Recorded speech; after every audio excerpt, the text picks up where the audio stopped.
take control of your finances.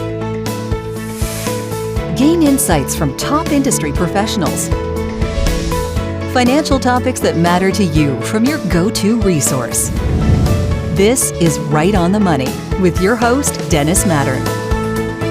Hey, hello, and welcome to Right on the Money, the show that features financial advisors, insurance professionals, and fiduciaries who discuss financial topics that empower you to take control of your finances. I'm your host, Dennis Mattern. Today, I am joined by Dan Brooks, president and founder of Xexis Private Wealth. Dan, great to have you here, sir. Good to be here, Dennis. Thank you. Now, the topic that brings us together is your new book titled The Truth About Financial Industry's Profit First Agenda. Right. And I have to first off say, congratulations, Amazon bestseller. That's correct. Yep. Nice. So let's dive right in. Writing a book is no small undertaking. So my first question then is, why? It's something that I've meant to do for a long time, and other people that know me kept prompting me. Like, I would be talking about something, they say, you need to write that down.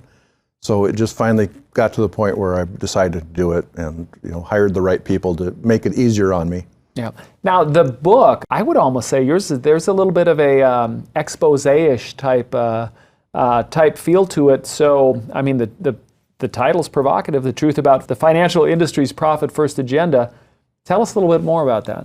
In the book, I go into this a little bit deeper, but I got into this business kind of by accident. My dad, years ago, got some terrible advice and lost a ton of money.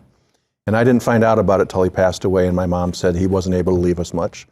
But I remember those days. Our life changed dramatically. So when he passed and I found out what happened, I got in this industry because I was kind of mad. How could this happen to somebody that was so bright? But it was because he was sold something. And it turned out that it wasn't the right thing. So that's how I got into this business. I was a restaurateur, thought I was going to spend my life doing that. And that leads to the book, because when I got into the business, of course, you have to work for one of the big companies. And I discovered that it was all about selling. People might think that the Monday morning meetings are how do we do a better job, but they're really, how much did you sell last week and why didn't you sell more and what can you do this week? Yeah. So they don't do a lot of process, of deciding what the right mix of products is. They're taught to sell something, whatever it is. Get the client, you can go for the rest of the money later.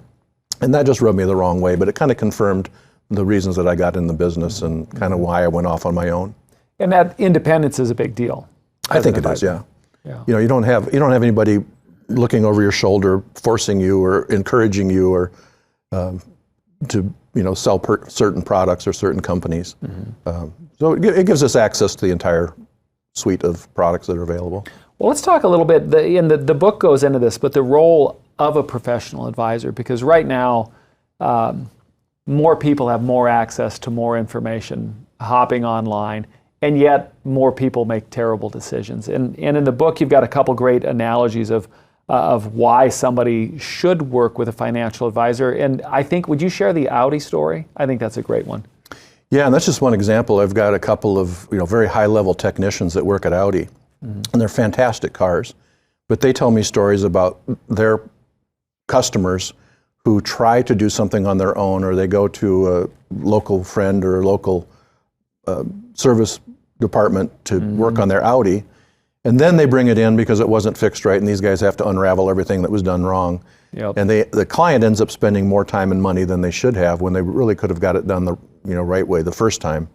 And that's the same in a lot of things. I have other analogies in there. One time in my house, I hired an interior decorator, and she didn't get anything new. She just used what I had. And it was an amazing difference. And what you said about the amount of information is the very reason that people need a professional in this industry. There's so much information that people are more confused than ever. Right now, as you're saying that, I'm thinking about a project my wife wants me to do on our fireplace, and I'm thinking I might be giving someone a call. So the question that I have to you with that is, so what should someone look for? You're in the general public, you're watching the show today, and you're thinking, hey, I need some help with my finances, my retirement plans. What should I be looking for when I'm choosing a financial advisor? Well, obviously, I'm biased towards independent advisors. And that's not to say that the large companies can't do a good job. But that's just my bias. Expand on that, because I think that's important. Well, in my industry, you're either working for one of the large or even medium-sized companies. We can all name them, and I'm not going to pick on anybody, but they're household names. Or you're working for somebody like Xexis Wealth, who is an independent, has their own company, and they don't have somebody telling them, what to sell and when to sell it, or try to move this product this week. So I think that independence is important. I think being a fiduciary is important. The fact that they took the time to get that license, where they're legally obligated to do what's right for the client, which is not true of all advisors. There's other, what I consider lower standards, where they don't have to do what's in the best interest. It just has to be appropriate for that person. So like anything, I think experience is good. That you want somebody that's seasoned and has seen a lot of things. My time in the business, when I talk to a new client, very rare where I haven't seen that similar situation several times in the past. What about one thing you hadn't mentioned, and in knowing you and your commitment to your craft, let's talk about education. Well, education, of course, is critical in any industry. And in my industry, like many, there are designations that we can acquire. Sure. And some of them are relatively easy to get, and some of them are very complicated. But I don't think having somebody have a designation is a game changer.